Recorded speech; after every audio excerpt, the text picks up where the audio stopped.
You are listening to the Growing Small Town Show, a podcast dedicated to supporting you, the person who really cares about the future of your small town. We believe when people get better, everything gets better, and our episodes offer the ideas and actions that prioritize people and small communities. Thank you for listening. We're so glad you're here. Our guest on today's episode is Jessica Meyers of PorchLight. PorchLight Services is a really cool company that supports rural communities in a couple of ways. She helps with placement of job seekers into rural communities, rural jobs, and then she also helps communities be more ready to onboard and recruit talent. So Jessica is one of these people that we meet these people, right? That they come along and you just think, like, where have you been all my life? That was legitimately how I felt when I first got connected over Zoom with Jessica. And it's also really fun because two different people in my life suggested that I get to know her in the same week. Like, I got emails like 2 days apart from two different people that aren't connected to each other that were both like, you need to meet Jessica. So this is Jessica, and we have a really great conversation. We talk a lot about rural communities. We talk a lot about her journey because she's a boomerang. You know, she's a person that she's a returner. She came back to her community after being gone. She actually did the big city, so that's really cool. And then you'll just hear how she dovetailed this passion for rural places into the work she's doing today. And hopefully you'll hear some great tips for all of you that are thinking about how do we get people to want to come back. So please enjoy this conversation with Jessica Meyers. Jessica, welcome to Oaks, North Dakota. Thank you for having me. You are sitting in the Growing Small Town Show podcast studio located in Oaks, North Dakota. We are human to human. Can you believe it? It's so fun. I truly love being human to human. Same. Yeah. You had a nice day to get on the interstate and make a drive my way. Or maybe you didn't take the interstate. I took the interstate for a little bit, but I like to take back roads. I thought that might be the case Yes. with you. Well, welcome. Seriously, welcome to Oaks. Welcome to the show. Thank you. I'm so excited to have you here. Me too. So I think it might make sense to start kind of maybe with your background, and not necessarily professionally yet, but let's talk about your love for small towns and kind of where that started. Yeah. And then we'll just go from there. Does that sound good? It's great. Okay. So, whenever I'm asked this question, the first thing that I always say is I'm a farm kid. I grew up on our dairy farm. And it was, when I was in it, I'm not going to sugarcoat it. There were many times that I was like, oh my God, I can hardly wait to get off of this you farm. Didn't love it the whole time because you're a kid, and kids, No, I wanted to paint my fingernails and chase boys and do everything that, teenage girls want to do, right? Of course, yeah. But I'm a fifth generation farmer. Like, my family showed up to our farm. My grandfather used to tell a story that when the family showed up, they were driving a Model T and pulling a covered wagon because they didn't know what kind of mode of transportation they needed on the farm. And so we still own the farm and really learned. There's a joke that says, I didn't get intergenerational wealth, I got a work ethic. You really do get a work ethic, especially on a dairy, because you're milking every 12 hours. So it's tough business. Yeah, for sure. So a couple things. I am also a fifth generation, which Great. is so fun. We did dairy cattle for a hot minute. To my parents, my poor father was probably more than a hot minute. I wrote a little bit in my book about the dairy, like the milk barn specifically. Yes. I hated it. But like, honestly, my dad hated it and my mom hated it. It was a flash, we diversified is what we did, right? It was in the 80s. Yes. But really now we're small grain farmers. So is it still a working dairy operation on your farm? Or... It is not. Okay, yeah. We survived the milk crash in the 80s. Yeah. The milk crash in the 80s systematically changed farming. An incredible time. Yeah. for our families. Yeah, it was, I mean, it was, now that I'm an adult looking back, I can absolutely see, I mean, my parents got divorced in the middle of it. Oh, And I'm sorry. It was just such an insane time. but people, like, I explain this to younger generations, and I even try to explain it to my own children who are in their late teens and 20s, and they don't understand that these farm notes were at 17% interest rates. Right. And farmers, and this is where, like, I already feel my hair starting to stand up. Like, people don't understand that farming is really dependent on the weather, and you have your entire, like, future based on if things will grow, and praying that you don't have a tornado, or you get enough rain but not too much rain, or it's a incredibly fickle business. And so we survived the milk crash. My dad sold the cows in the late 90s. Okay. So my cousin actually rents the land from us. It's now there are cattle that are on there, which is really cool. And it's also, our production land is row crops, so corn, soybeans, that kind of stuff. But if you look at where, specifically in South Dakota, the dairies are no longer in the central part of the state. They're on the side. They're on the east side, up and down I-29. So it just wouldn't, it will never go back to a dairy, but the dairy is still there. And the funny side effect when of you this, say the dairy is still there, like the actual physical, the physical building, everything is still there. Wow. But the funny thing is that now when you hear on the news about, like, raw milk and, like, oh my gosh, raw milk is so, you have to be so careful with it. I was like, oh, I just grew up in that. We had that, like, 1980s orange Tupperware pitcher that everybody talks about. That was our milk jug. And we would just go out to the bulk tank and drink straight milk from the cows we milked 3 hours before. And so I grew up on whole unpasteurized milk where you had to shake it before you poured it on your cereal, or else you were just going to pour straight cream onto your cereal. That wild? Yeah. I mean, that's wild. Yeah. Okay. But we're incredibly healthy people. Yeah, well, of course. I mean, you when you grow up on a farm, I think you're immune to everything at that point. I agree. Yeah, except now I'm getting over a head cold, so I really can't, really should not say that.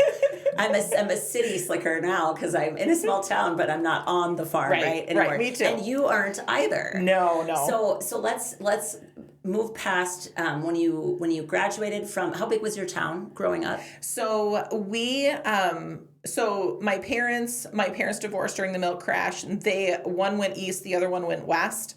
So I went east, graduated from a town of 10,000. So that was like a metropolis. That's like a big town. Yeah, yep. Because people, like, actually moved in and out. Right. Which was wild. Yeah. Because when I go back to my farm town, I look back at, you know, your baby book and you look at all that stuff.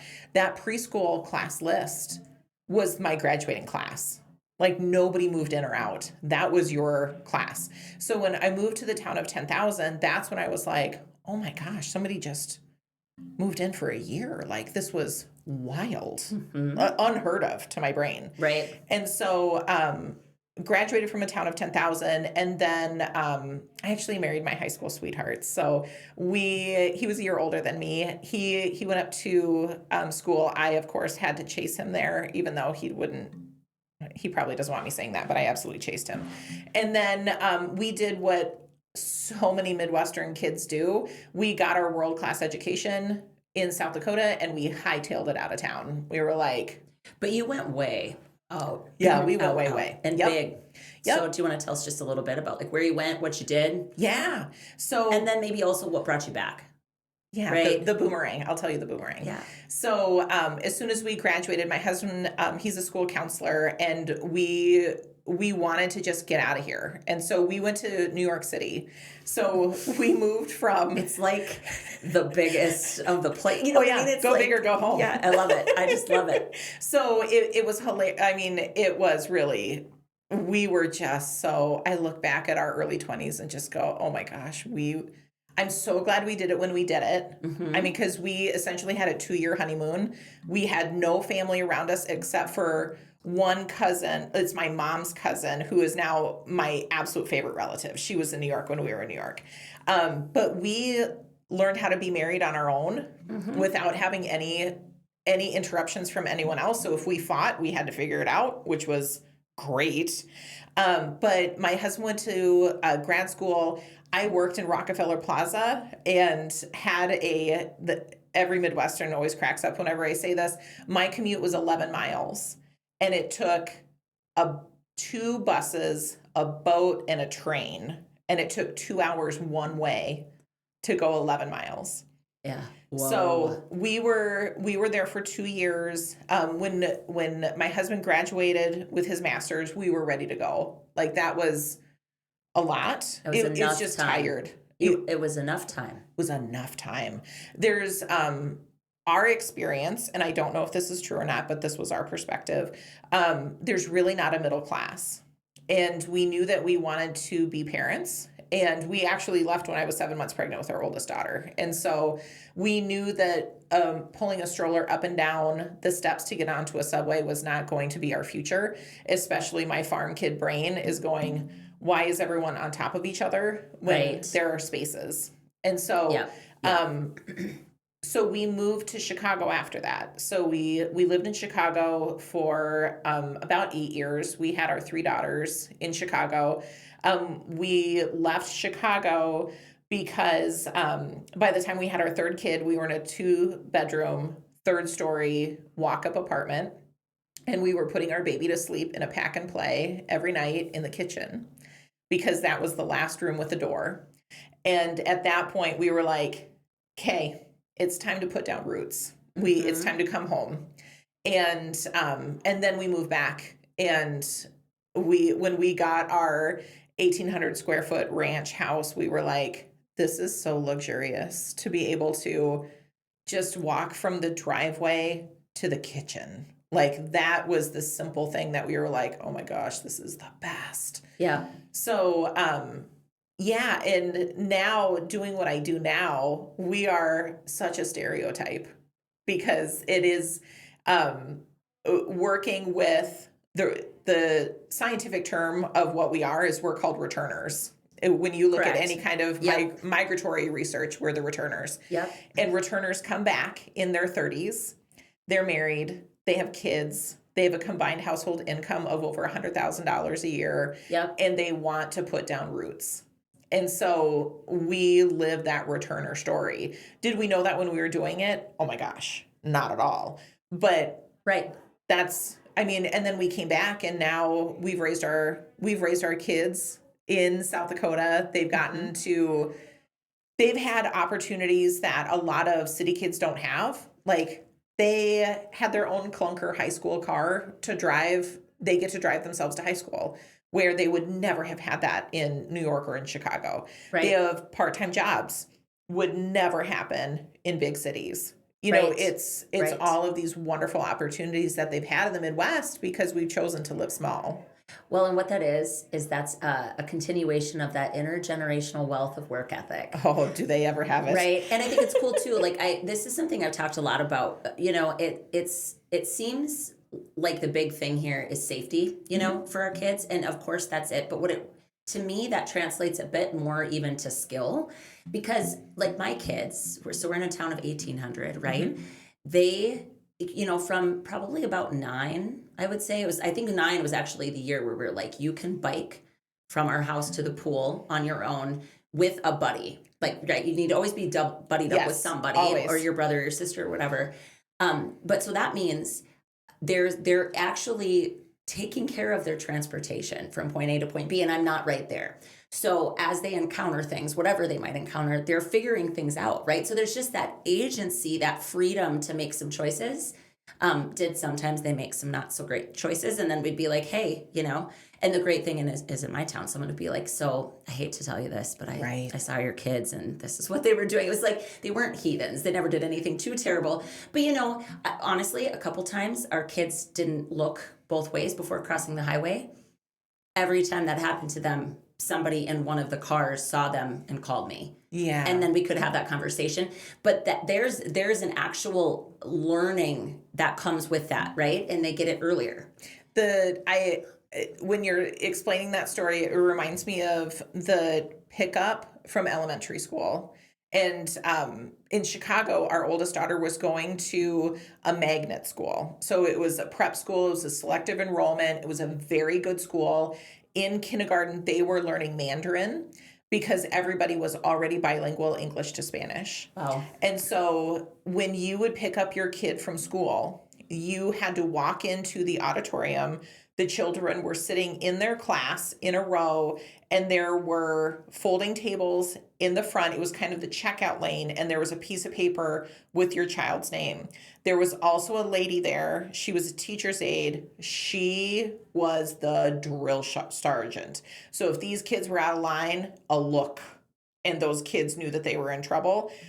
But on the other side, she didn't let a kid go unless she knew who you were and you made direct eye contact with her. That pickup lane was controlled. So that is what, as a mom, and when you're a first-time parent, that is your experience in a pickup after school. You just know that. Well, we moved back to South Dakota. My oldest daughter was in the second grade when we moved. First day of school of second grade, I'm learning what school pickup looks like.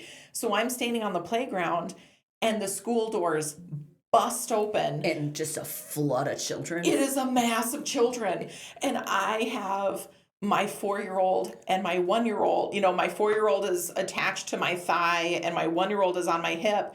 And I'm going, I'm going to lose my child because these kids are just running to the playground. And what do you do? Just start yelling her name? No, I actually just kind of froze, and I was like, oh. And she just ran over to me and she goes, hi, Mom. And I was like, okay, this is how it's done. Yeah. And it was such a bright, like, learning moment for me to go, I have really controlled these children. Like, I need to let them be kids and run a little wild. Yep. Which was 20 feet from the front door to me. Yeah, no, I get it. But it's a special thing. Yeah. It's a special thing. And it's interesting. My oldest son has said, like, I don't know if I'm going to want to raise my kids in a town as small as ours. That's great. And I said, well, yeah. I'm like, I said, I can understand that, but what, tell me why. What's in your brain? And he goes, I just don't like that. I feel like everybody knows my business all the time. And I said, man, I can really understand. I can appreciate that. I said, as a mom, what's kind of neat is, like, I just feel like everybody's looking out for you. Right. I said, I get for you, it feels like you're under a microscope. Oh, yeah. Because you kind of are. Yeah. But it's such an interesting thing. So it makes sense. And I love that you shared demographics too, because technically I fall into that as well. Mm-hmm. I was 28 when we moved back, starting our family. Same deal. I was gone for about 10 years. Yes. Came back. I think it's crucial that people move away. Oh, me too. I think it is. I mean, it's good for people. It's really good. It's good for what they bring back. Everybody. Yep, it's good for what they bring back. Because, and for some people, that just doesn't make sense. They may not have the ability to or the desire to. Right. And that's okay too. Right. However, I think every 18-year-old needs to go away, whether it is to a 4-year traditional college, a technical school, or the military is a great way to do this too, or just to go away to work. Mm-hmm. You need to go get beat up a little bit. You need to go work for a mean boss. You need to be held accountable. You got to figure your life out. You've got to be really poor for a while. Yeah. And then once you've had enough of that, then you're going to look at your hometown again and go, okay, maybe it was kind of great.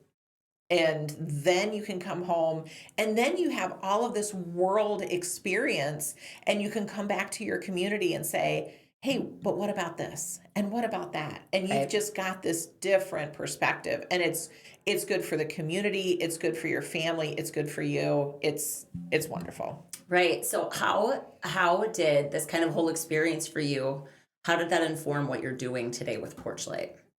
Well, So when we came back, so in South Dakota, there's two large communities. There's Sioux Falls on the east side, there's Rapid City on the west side.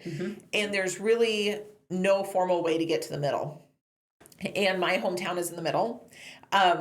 Now, I don't know if who we were when we moved back, now 15 years ago, I don't know if we would have gone back to our hometowns, like full stop. I mean, we were coming from Chicago, which is a city and suburbs is about 8 million people. A city of 200,000 is microscopic. And I still, so it's a little bit of perspective. That's Certainly. you just have to look at it that way. Yep. But there's a lot of people, and this is the biggest misconception when it comes to rural. The misconceptions, there's two of them, that there's no work to be done and nobody wants to move back. And it couldn't be farther from the truth. Totally agree. And so there's not a pipeline and there's no pathway to show the people that are in Chicago, in New York, in LA, people that have moved away, they've tasted that urban experience, they've danced on rooftops and had martinis and mini dresses, and they're ready to get back home and raise a family. There's no pathway to get back home. And so through my company, my company's called PorchLight, and we're called PorchLight on purpose because when somebody's gone, you leave that light on for them. And so you leave that light on until somebody comes home. And that's really what we are, is we've created this pathway to not only show that you can come home through the community side of our work, of our business, but there's also work to be done there too. And I always say this very flippantly, but the internet exists. And Darn now, straight. I mean, it's this newfangled thing. Yeah, this newfangled thing. Yep. It's been around for about 25 years. And there's so many remote and hybrid jobs that you can now experience and work anywhere in the world. And in our rural areas, this is not a secret, that they are aging at such a faster clip than any other large community, that if we're at the tip of some big changes that are happening in rural, we have about 15 years to really figure out some big things before we have some catastrophic loss and changes. Gutting of population. Without a doubt. Residents. Yep. So it's called a silver tsunami that is currently happening. And that is where this housing crunch is coming in, is that we don't have workforce housing issues. We have transitional and senior housing issues. And so if we can really allow the folks that have lived in these communities forever, and they could have been the pillars of the community and have invested their entire lives and raised kids and grandkids now in these rural communities, they can still age in place, but the place is the town. And that maybe your mom who's in her upper 70s and is still totally okay on her own, this is the time to start looking at what does a single story ADA accessible home look like that she could potentially move into now while she's still with it. Right. Get her into something like that, free up the 4-bedroom, 2-bath house with a double garage on a corner lot, open that up for a new family that wants to come home, and move mom into something like that where she can still age in her community. It's just in a different residence. Right. Okay, so let's talk about workforce. Yeah. What's your approach to it? Like, how are you helping? Talk to me a little bit about your process and how you work with either communities and or employers, or both. I'm assuming it's both, right? So we'll talk workforce first. Okay. So my career has always been sales and recruiting. And so recruiting, I actually this was just, I think, the universe lining things up. I was recruited in to be the director of recruitment of a healthcare firm right at the beginning of COVID. And I had launched a travel nurse division for this company. And so then, this once in 100-year global pandemic shows up, and the entire spotlight of the world shows up on travel nursing. And so this division was moving. We did about $1 million in revenue in 5 months. We were placing travelers all over the place because, and we all saw that during COVID. The nurses were going crazy. Well, there's also travel therapists, like physical therapists, occupational therapists, speech. They're all going into hospitals. So it was through that experience of placing these travelers all over, where I was placing them were in rural hospitals. And I saw how much the hospital was paying us. I saw how much we were paying the nurses, and I saw how much the company was making. So I was seeing how the sausage was being made. Right. And this was actually before COVID. I had placed a travel PT into my hometown's regional hospital. And that crystallized absolutely everything to me, because it wasn't just this traveler. I use quotes like this traveler who was going into this random town. This was Katie working next to my cousins who are taking care of my uncles. And then my small town brain turned on, and I went, oh my gosh, is she going to like my bakery? Because those donuts there, I still dream about the caramel rolls at my bakery in my hometown. Like, they're so good. And so then I started to feel like a travel agent for my hometown. And that is where I started going, oh my gosh, I hope it's great. And then it kind of felt like that feeling when somebody calls you and says, hey, we're in town. We'd like to stop by in about 10 minutes. And then all of a sudden, like, you look at your house with different eyes and you're like, this place is a mess. I got to clean up. Yeah. Like, that's what it felt like. And so through placing Katie into my home hospital, starting this travel division, that was really my wake-up call on the money piece. At the same time, I had run for political office. And I had really focused on like what would be really good for my state. And I've watched the population of my hometown shrink by 50% over the last 30 years.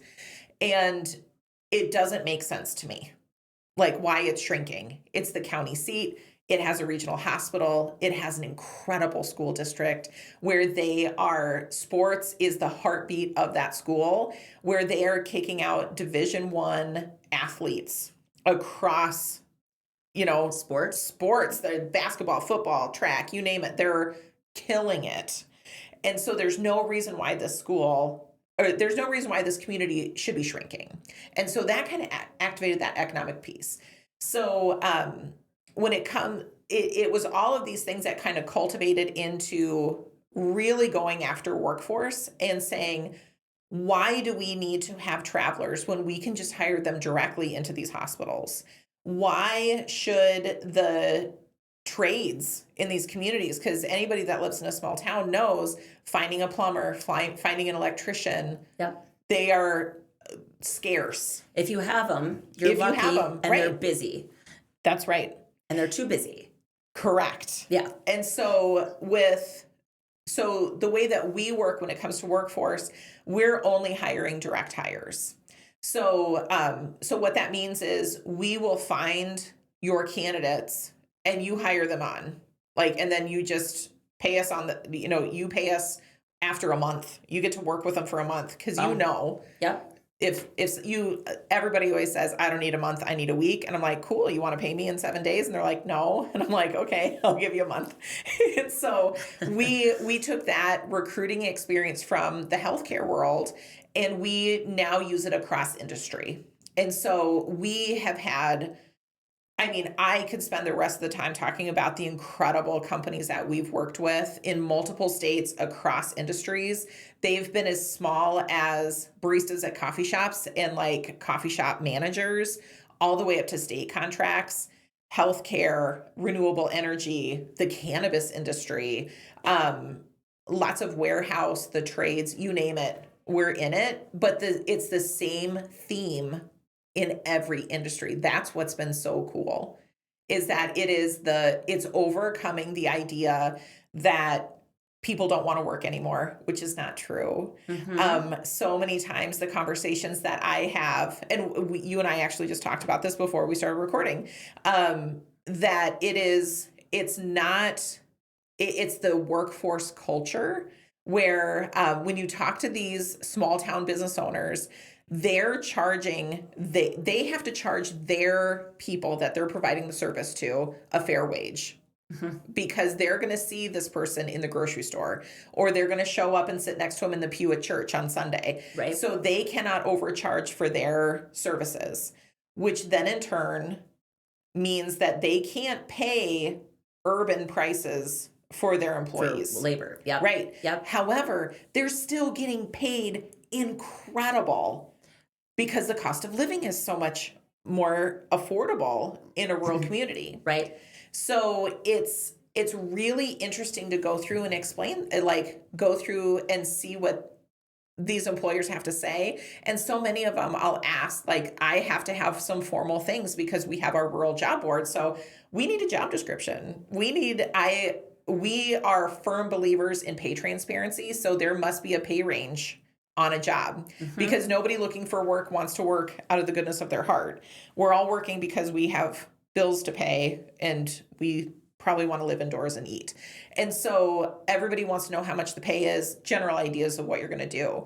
So most of them don't have job descriptions. And it's not because they're being lazy or anything like that. It's that small town culture. Right. Which is, well, yeah, I'm the electrician. We do electrical work. Right. I don't need to describe what I do. Yep. I'm the electrician. So it's really formalizing some of that stuff. And what has been remarkable to see when it comes to hiring people is that we get to hear the stories on why these people are applying to our jobs. And I have the perfect story to this. So a couple months ago, we had a job where it was a third generation HVAC company.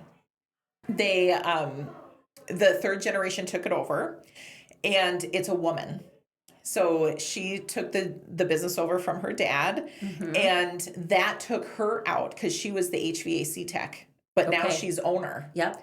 So she's now needs to fill her seat. And she goes, I had 100 people apply. I was so overwhelmed. I didn't even know where to start. Can you help? And I was like, you bet. Let's get into it. Right. So the first thing I asked is, who is your avatar? Who is that ideal candidate? What do they look like? So we go through, we get it. And my recruiter who works for us, she said, okay, I think I've got a guy. And I'm like, okay, great. And the job is in South Dakota and this guy's from Nebraska. And I'm like, okay, he's moving, correct? Because it's 5 hours away from where the job is. And she goes, yes, he's moving here because his girlfriend is from here. And if he gets a job up here, they're going to move in together. And then he's going to propose. So now we're in it. It's a domino. Yes. And that's so fun because a lot of times, right, our school will recruit a young teacher and the immediate thing that everybody in town's like, we need to find that young man a wife or find that young woman a husband, right? Yes. We got to lock them down. Yes. So that's perfect. I love that. And I think it's crazy because to me, this stuff seems so obvious to me, but it's because I actually did the work, right? Yes. I did local economic development. I talked to people. I know people want to move back to communities like ours. So it's crazy that we're still actually having that conversation or that's something we still have to overcome. But, so what does that look like for you? I mean, where are you showing up to try to advocate for it? Yeah. So when it comes to all this workforce stuff, so when you are starting to hire these people, it's the biggest thing that I talk about in rural communities is your largest employer many times is either the school or the hospital. If you have some kind of a larger manufacturing or something nearby, you might be. Right. A lot of rural communities are turning into bedroom communities because people are driving now upwards of 60 to 90 minutes to a larger community to work. The biggest thing that I talk about is that workforce and economic development are not two different silos. They work perfectly together. So if you are a small community and you have a regional hospital and you are looking to hire a new director of nursing, or you're hiring a physician to come in, it is getting harder and harder to recruit physicians into rural communities. If you can get a physician that is going to move into your community, you need to make sure the whole family is coming along and that the whole family feels like they can plant in the community. Right. That is the biggest thing, because what happens so many times is that the physician will take the job in a rural community and get an apartment. Yep. And then wife and children or husband and children are going to stay in a larger city. The physician goes out for a couple days, works their shifts, and then commutes back in. Yep. And that is not continuity of care. That is not really planting into the community and understanding how people work. And then if the family's not happy, they're there for a year and you're out. And that is so expensive for the employer to continuously try to recruit new middle and high skilled workers into these areas. So you've got to bring in economic development. We work on the community side a lot, especially with communities with populations of 5,000 and fewer. I know in South Dakota, it's 95% of our communities fall within that category. Yep. North Dakota, it's 97% of your communities fall in that population. But nationally, it's 75% of our communities. Isn't that wild? That's a wild statistic. It's bananas.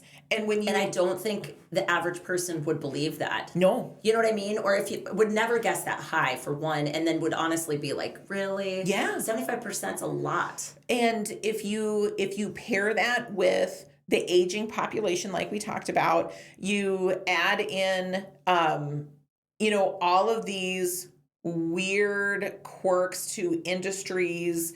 What could be the largest employer right now might offshore to somewhere else.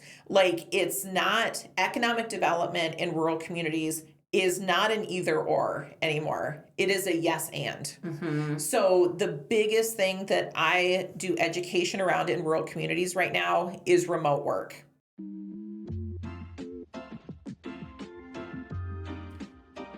The Growing Small Towns show is recorded locally at the Growing Small Towns podcast studio located in Oaks, North Dakota. It's produced by Pheasant Canteen Studio in Aberdeen, South Dakota, with marketing support from Cassidy Johnston in Canyon City, Colorado. Our intro music was created and produced exclusively for Growing Small Towns by James Bergman, singer and songwriter from Fargo, North Dakota. Local and small, it's what we support and it's who we love. Get your community a shout out on the podcast. Call 701-203-3337 and share your small town success that you just don't feel is being celebrated quite enough, and let us shout you out. You can also share your biggest people challenge, and we'll dedicate an episode to offering ideas to help. Hell, you can basically tell us anything, and we'll do what we can to answer. We can't wait to hear from you.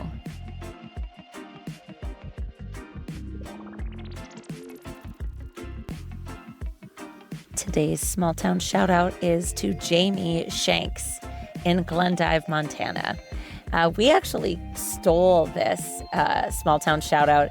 We happened to be on the webinar with Becky McCrae and Deb Brown of Savior.town, where they shared their 10 years of rural research. And in the chat, Jamie shared this amazing idea, and it happened to come out of a Reimagining Rural series, which I was fortunate enough to speak at out of Montana.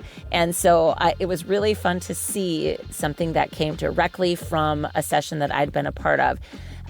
So Jamie shared that they recently formed a group that really focuses on action versus meetings, and they call themselves the Vigiplantes.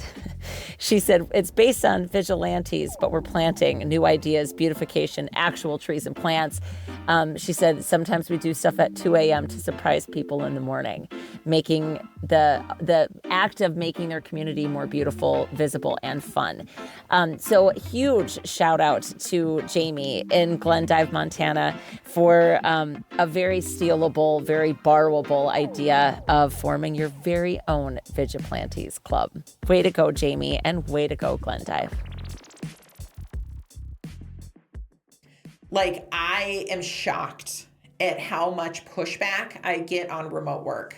What's the pushback? What do you hear? What do people say to you? Yeah, so a lot of, I've heard this from, I think the craziest industry that I got pushback on remote work with was actually a broadband company, which I know it was bonkers, because they said, well, if all of these remote workers live in our community, how are we going to have housing for the people that are going to work on the in-town jobs? And to me, I just looked at it and I was like, what are you talking about? Like, there's room for everybody. And you have to look at it from a tax base. So a lot of these remote jobs are 6-figure jobs. Right. These are not little 6-figure jobs. These are like $200,000, $300,000, $400,000 a year jobs. Well, we know in economic development that a salary planted in that community rolls over 7 times, because you're buying your local groceries, you're shopping at the local stores, going to the movies, all of those things. And so you want those high salaries in your community, because that's paying for everything. Well, and you also didn't have to generate it. Correct. Like it's so I've heard, I don't remember how long ago or even where I heard this, but this idea of it like cleans up your bathtub. Like if you have an economic bathtub, right? It's, when the local employers create the wages, then the wages come back, Yep. right? That's all internally created. That's great. We want that too. But this is like injections of fresh cash that then can get circulated. And it cleans up that local economy. I don't understand how that's lost on people. And I think it's really strange. I've never heard that.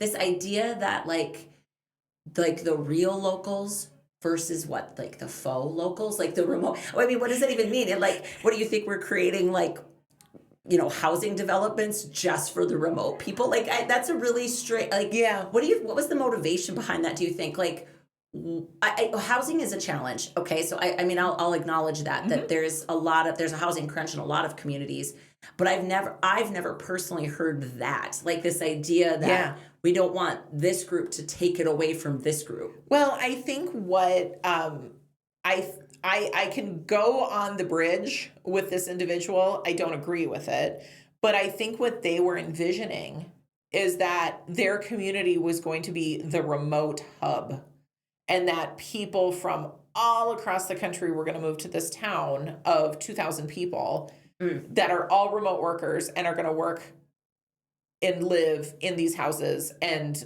the cafe would close and the school would close because everybody. Oh, I see. Okay. Well, that, I mean, I get that as a fear. I think it's not unfounded fear. Yeah. I mean, but I think too, like the other thing what I've heard is people say, well, these remote jobs are like poaching our local workforce. Saying like, if I've got a really great person that, let's say, works my front desk and they're just like my right hand and I can't do my work without them, and then suddenly they get a carrot dangled in front of them for a remote job, that we're now not just competing with our other local employers, we're competing with all of these other people. And in my brain, I'm like, yeah, absolutely are. Well, but that doesn't mean we shouldn't still be thinking about, like you said, tax-based growth and what that can do for our community. Also, again, if just because they're working somewhere else, if they're shopping locally and they're sending their kids to your school, that's money into your school district. It's the way that they're showing up in the community. They're giving their own value, their contributions, their skills, their talents, right? Maybe a new club gets formed because of one of these people. So I'll never be that short-sighted about it, just because I think people, every single human that chooses our community, whether they're choosing a local job or a remote job, if they're choosing our community to live in, That's a huge win. Well, I look at it in a different way. The recruiter in me always says, happy people don't leave. Yeah. And so if yeah. you are worried that someone's going to leave, I would maybe check your job. Are you compensating this person correctly? And I'm not saying that it's not a race to the top, because I understand I am a small business. And so as a small business, there's a lid to how much you can pay someone. I totally understand how high that. you can go. Yep. However, there's so many things that are free or next to nothing that will make your employees feel so valued. I mean, there are countless studies that show that people stay continuously underpaid because they are so loyal to their employer and they couldn't imagine leaving them.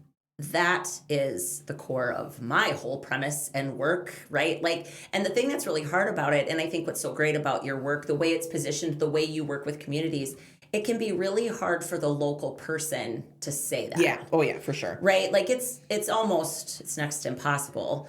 But that doesn't mean it's not something to look at. And again, you're not saying, and my joke is like, do people really not want to work, or do you suck to work for? Yeah. I say that, and I would never actually say like, do you suck to work for? But I think we all should be looking at it. Yes. What are we really like to work for? And it's not just wages. It's not just shift, like the shifts that they work. Mm-hmm. It's not even just whether they can be hybrid or not, because that's like a whole big thing, right? It's like everybody feels now like, well, if I can't offer remote, this is what everybody wants. Well, some jobs can't be, and some jobs aren't. And some people are really bad at remote work. Oh, amen. Extroverts amen. Fail at remote work. Absolutely. But this is the perfect example of why community research is really important too. I have an unhealthy love of a housing study. And a housing study for a community is the key to an economic developer's success, because a good housing study captures all of the key demographics that you need to know as an economic developer. So if you look at your age demographics, I always use my hometown as this perfect example. I love reading other communities' housing studies. It's probably more, that tells probably more about how boring I am than anything. But Can I pay you to read housing studies for sure? Us? Oh my goodness, great. Well, it's not friends. Like anybody listening to this, like, if you're not into housing studies, you found somebody that is. I find them compelling because it tells the story of your community. So in my hometown, you can watch, it's a line chart. And they have their population from 0-18 increase from 18 to 44. It dips low. Yeah. And so it's like their two front teeth are missing. And so when you are missing 20 years of individuals, I mean, there are still people living there. My cousins are there. Mm-hmm. And when your graduating class, 100% of your graduating class leaves, who is having the babies? It's those 20 years are the family creating years. However, that is your key working years. Mm-hmm. That also means the people that have stayed, they now have 8 jobs.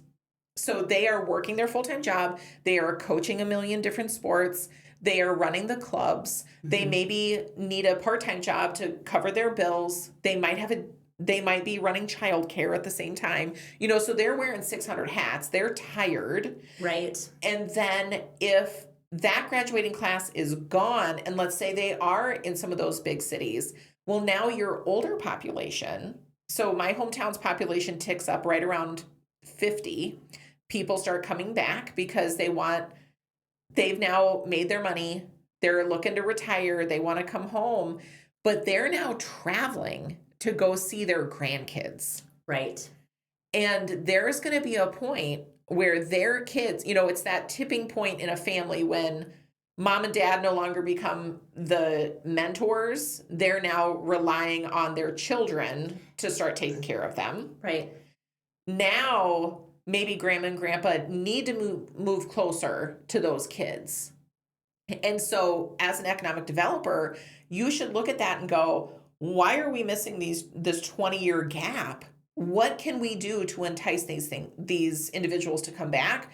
Maybe it's your graduating class, maybe it's new people within that age demographic, but that is where you pour those resources in and you show them, hey, we've grown and evolved. And that's where that yes and comes in. Right. Is that, yes, you may have a really cool, I'm from an ag community, so there's lots of farms around there, but there's also so much growth opportunity for some really cool tech places to make a hub there, or other businesses to come in. Their main street is ripe for innovation. And even the boutiques in town, they're capitalizing on having a storefront and also a website, also doing Instagram lives and TikToks, and having people come in from that community, from the surrounding communities, to really enjoy shopping on a traditional main street. So there is a way to get it going. You just have to look at every different space as, how can we make this cool for generations to come? Yeah, what's the possibilities, Yep. right? What's out there? What could we do? So speaking of that, let's talk just briefly about this youngest generation, Gen Z. Oh yeah. And what you feel like you're seeing in your work, because you're here, you walked our main street. We got a great main street. It's adorable. In this community. I told you I was at the Capitol on Monday. And before I went, I actually compiled some of our business statistics for Oaks. So we took out the non-locally owned businesses, and then none of the government agencies, nonprofits, Yep. churches off of our chamber list. So we have 142 businesses in our chamber. Good for you. 33% of them are owned by people 35 and under. Great. A third of them. That's an incredible number. And then just over 50% are owned by women. Either women are straight up the only owner, or they're in ownership with like a spouse. Great. But those kinds of things are really, it's really fascinating to look at. We have really seen an uptick in young 20-somethings coming back. Yes. It's so, oh my gosh, it's so much fun. So in your, with that, what are you seeing? So I always say, I am a mom of 3 Gen Z babies, and they are fantastic and deeply annoying at the same time. Only because with my mom brain on, I just want them to listen to me. However, generally speaking, from Gen Z, they have absolutely flipped the script on what work and life look like. So we have always talked about a work-life balance. That is out the window for them. It is now a life-work balance. Right. So what that means is that they are looking at the world as, I want to live here, draw an X on a map. It may be their small town. It may be adjacent, maybe an hour away from their hometown, whatever it is. And then they will find work. Yeah. Whereas for generations, like my parents are boomers, that story was, get a job at 20 and you die in your chair and you'll get a gold watch, and then, you move on with your life when you're 65. And that just doesn't exist anymore. Well, it didn't for our generation either, right? No. Gen X's, we are the ones that were like, whoa. That the skepticism started to kind of sink in, just because we watched it kind of crumble. We've watched everything fall apart. Yeah. And I don't know if it's necessarily good or bad that it's fallen apart. Like, truly, I don't.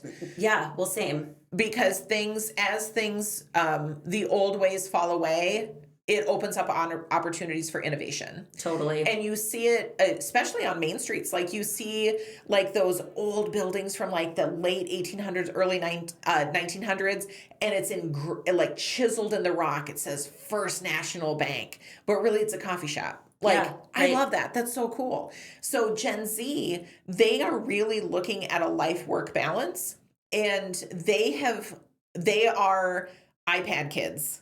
They've grown up with some screen 6 inches away from their face since birth. Yeah. And so it is the most powerful tool known to man, has lived in their hands. Many of them are walking around with $1,000 iPhones in their hands, and we GPS track them within 2 feet of their lives. And so that is just that's what they've experienced. They will real-time fact check you. They know how to search information so much quicker than you. They can innovate so much faster, and they are not waiting their turn. And for older generations that have had to wait their turn, it is deeply frustrating. Yes. That these 20-somethings are coming in and saying, well, I own this place now. Right. Yeah. And it's not out of disrespect. Right. It's as they've never had a structure that has worked for them. And so they've had to innovate. They literally have been building the plane as they're flying it since day one. All along. Yep. And so, yeah, I love that. I love this conversation so much, because the other thing that I think is really important for just the average person to understand about Gen Z, like in terms of the trend, like what direction they're trending in, they actually are very socially conscious. Yes. And it's because the fact that they've had a screen in front of them, they've always been tuned in to like a bigger world, again, from as early as they were seeing things. Oh, for sure. Right? I mean, it's a really fascinating thing. And I think that is something to actually leverage and capitalize on, not exploit, right? Totally. But leverage that. Because, oh my God, like if you want to make an impact in something, move to a small town. For sure. Right? I mean, my goodness, it's amazing what you can do, what you can be a part of. When I specifically remember a time where we would have computer time when the kids were little, and we would time them for 30 minutes and, doing all those little kid things. And there was a day where the internet went out. And so then you have to play with like old school games, like actual things in front of you that you have to touch. And I remember at this time, my middle daughter was 12, and she goes, Mom, do you want to play chess? And I was like, who taught you chess? And she goes, oh, the internet. And she absolutely knows how to play chess because she was playing it on the computer. Yeah, that's amazing. And so now that, all of my kids drive, they all have jobs as they're going to school, they thrift all of their clothes. The environment is the number one thing that they think about, is their impact on ecology and recycling and making sure that all of the old stuff is being used again. It's not in the same way. Yeah. But it's being used. And it's that kind of innovation. Now, when I was a kid, I had to go thrift because we were poor. And so in my head, I'm like, I don't want to thrift. Right. I can buy my clothes. But with my kids, they're like, oh my God, I'm not going to the mall. I want to get recycled clothes. It's just so interesting. And I think like the biggest thing here that I think is so important is we can talk about trends, right? We can talk about kind of obviously generations. Like I have this one big, beautiful chart that I love to go through with people, like with employers especially. Yeah. But at the end of the day, individuals are individuals, right? And the most important thing is to ask them and talk about these things. I think when we were talking earlier over lunch, you made the comment that I think the most important thing that all of us can adopt in this time when there's so much uncertainty and there's, 4-ish generations in the workplace, it's just a true lens of curiosity. It's curiosity, and I would also add respect. Agreed. And I think that is the bad rap that Gen Z gets, is that with these older generations, I mean, boomers are almost completely out of the workforce. Mm-hmm. There are still some people that are still working for various different reasons. I think sometimes not waiting your turn is looked at disrespect, and it's absolutely not. And when you are an employer, and I heard this today from somebody who said, well, people just don't want to work anymore. It could not be farther from the truth. Yep. They are, if you look at it from, let's take a 25-year-old. You're a new professional. You have a college degree. You've probably got about $70,000 out of the gate in your brain. So now you've got a house in your head that you've got this payment already. Now you need to pay it back. Mm-hmm. You've got your own rent. You might want a life. And so you've got a lot of bills. They can't work for $15 an hour anymore. Right. Like, we have to be paying people a wage proportionate to their skill. There will be people that work $15 an hour. It will not be you at 25. And so if you know your wage is, X, let's take that, the receptionist that we were talking about before, like, she's going to go and be a remote worker now. She might. And that's great. And that is a testament to you as an employer that you skilled her to a level that she now feels confident that she can level up in her job. Right. And now your job is open for someone that you can start over and train that person again. I know that that's a hard pill to swallow. It is like what you just described. It's so hard. But it is so important. It's so important to remember that big picture. It's not just, I know how hard it is, like losing a great employee. Yep. It's so hard, right? But if that employee goes on, stays in your community and is better compensated and and unlocks a different level of fulfillment, that's a happier, more holistically well person. Yes. In your community. That's good for our community. And so I get that it's still difficult for you in the moment, right? But really, I think that's the other thing too, is we're talking about kind of a universal level of care about people, right? It's not just a job, it's a human. And if this move unlocks all of those benefits for that person, of course we want them to to thrive. And I think the employers that understand this, and they may not even know that they understand this, maybe they do, are employers that employ high school students, because they know they have these employees on a clock. Right. They're not going to be there forever. Right. And many times it's their first job. And so they are teaching some of those basic skills. And so they know, I actually just talked to a woman. She runs a gymnastics company, and 95% of her employees are under the age of 18. Wow. So imagine their scheduling. Well, she's got it figured out like a clock. She gave it to the teens and said, figure out your schedule. What is the process? They figured it out. What life skills did those kids learn? Is they learned how to schedule for a company. The employer trusted them enough to do that. Yeah. But then she's got them skilled to the point where they're 18. Now they're going off to college or going, to their whatever education they choose. They now have huge life skills. They know how to show up. They know how to present themselves in the workplace, and they can pour in some of these things and then move on. And I hope that other employers understand, yeah, you might be a big fish in a little pond and you might be a great job, but they don't owe you anything. Right. Like, this is still a job. And if you took their salaries away, they would have to find employment somewhere else. I have employees. I love my employees. I couldn't imagine them breaking up with me.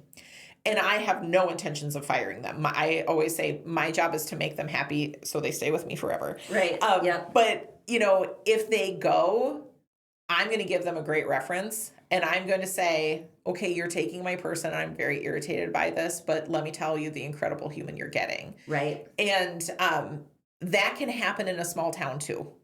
I know. It's hard. It can hard. be really hard. Especially, I would say too, if it goes from like local employer to even local employer. You bet. Not even just like local employer to a remote employer, but totally. Yeah, but these are good. These are I think they're generally just good reminders, because this is one giant ecosystem that we're talking about, your community, right? And you're talking about multiple facets of it and how they all play together. And in a small town, if you do have an employee that jumps from your place of business to someone else, you're still going to see them in town. Mm-hmm. Your kids are probably still going to be on the same t-ball team. Mm-hmm. You're going to go to the same barbecues. Like, it's not, unless you've done something really weird, it's not really against you. It's just they're doing their best to provide for their families. And you will find a replacement. And I will also say this, because I kind of check my clients that I work with when it comes to recruiting. I make sure that they understand in their head, their job description does not mean the next person will meet 100% of these, ideal qualifications. Right. And that you cannot hire, if you had somebody with you for 25 years and now this person has retired, you cannot look at that person's chapter 25. You got to go back to what was chapter 1 because that's what you're hiring with your next person. Yeah. And that right there is the hardest piece is when somebody leaves, they're like, well, I just need another Susie. Sure. But you need chapter 1 Susie. What was she like when she first started? Right. And that is what I always tell people, that there's going to be training and it's a different person and it's going to be okay, but they're going to have a new flavor and it is going to fundamentally change your business for the better. Right. Right. This was such a fun conversation. I could talk about it. I mean, I do talk about this all day. It's so cool. It's fantastic. So in the show notes, for sure, we'll link to all of the stuff that you want to promote and want to share with our audience. Is there any kind of final thoughts you want to give? I would say, especially, let's think about our local employers. What would you want them to know in small communities, local employers? What would you want them to know about just the future of all of this? Because there's so much uncertainty. We were just talking about that. I think small town employers are the ones that get hit up all of the time to sponsor softball teams and buy Girl Scout cookies and, donations for this, donations for that. I want every small town employer to understand, and every person that lives in a small town, to do everything you humanly can to shop and frequent their establishments, whether it's a product or a service. Pour your money into those rural businesses because they are the ones that are pouring back into your community. And if you like having a local grocery store, yep, their prices are going to be more. They don't have the wholesale prices of Walmart. Nobody does. Yep. But they're the ones that are going to give $500 to the after prom party. Yeah, that's just what they're going to do. And if you want to continue to get your milk and butter at 8:00 at night on a Sunday, you should probably be shopping there. Same with the boutique, same with the convenience stores, same with everything. It is the local economies in rural communities are literally the heartbeat of the American economy. And that if we really truly understood what it takes to own a small business and to own a small business in a rural community, it is not for the faint of heart. No, it's not. And if we can continue to support them, and that just means showing up and spending some money, I say that behind a microphone every time I possibly can, is just to support those local businesses. Buying a car might be a little bit more expensive. Your milk will be a little bit more expensive, but it's going to keep the lights on. Yeah, I think that's such a beautiful way to wrap our conversation, because the other thing I want to say too, I just want to remind people that today in the day of social media, websites, all those things, you can really love on them in all of those ways too. Yes. Right? Obviously spend your money there for sure, but even just once a week, go out and think about the places that you love the most in your community and just give them some extra love. But even a 5-star Google review, it makes a huge difference. It is this is a really geeky business thing, because we ask for 5-star Google reviews all of the time because it bumps you up in your SEO on Google. Everything is tilted so to the big boys. If you look at the Walmarts of the world, they have everything going for them, including tax breaks. The way that our tax laws are written is to be against a small business. No. And the federal definition of a small business, this is what's bonkers. The definition of a small business is an establishment that has under 500 employees and has less than $42 million in revenue per year. There's just nothing small about either of those numbers. I know. And so, but that is also telling you the tax law is written against a business of 500. And so, yes, it's easier to drive to the big town, go to Walmart, have it, pull your car up, have them throw $400 in, you're going to save some bucks. I understand it. Money is tight right now. I truly do understand that. Mm-hmm. But if we don't support the local co-ops and the local grocery stores that literally cannot do anything more than they can right now. Right. We are going to have food deserts that are worse than they are right now. Yeah, that's a scary thing. Mm-hmm. That scares me. So let's But why do I end every conversation with fear mongering? Because we can't. It's not fear mongering. Yeah, I was just gonna say we're not ending on that. We're ending on the fact that there's something every single one of us can do. Yes. Right. So this isn't waiting for anybody else. It's literally looking around, looking at what's available in your community, and just doing your best to shop local first. And like their page on Instagram. Yeah, exactly. Just when they post something, maybe share it, put it in your stories. Yep. A Google review. Yep. And then when you've got some cash, go in and shop. Yep. And it doesn't have to be, hundreds and hundreds of dollars. But if you want if your kid wants a cute shirt to go to homecoming or, something like that, do what you can. Yeah. Yep. If we all do a little, it's so much easier. Yeah, and it makes a really big difference. Mm-hmm. A huge difference. Thanks so much for driving all the way here. Thanks so much for spending this time with me, Jessica. Thank you for inviting a delight. Me. Hey, right back at you. Come back and see me again. Promise? You name it, and I'm yours. Okay. We hope you loved this episode of the Growing Small Town Show. We encourage you to leave us messages at 701-203-3337. And be sure to subscribe to our newsletter at growingsmalltowns.org. In the meantime, keep doing what you can with what you have right where you are. Your community needs you.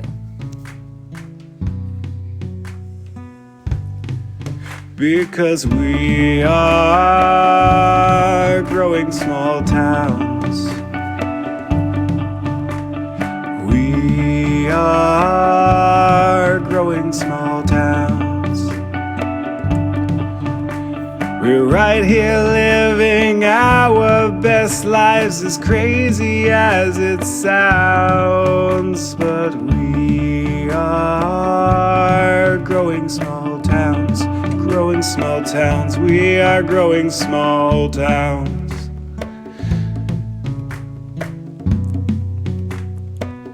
We are growing small towns.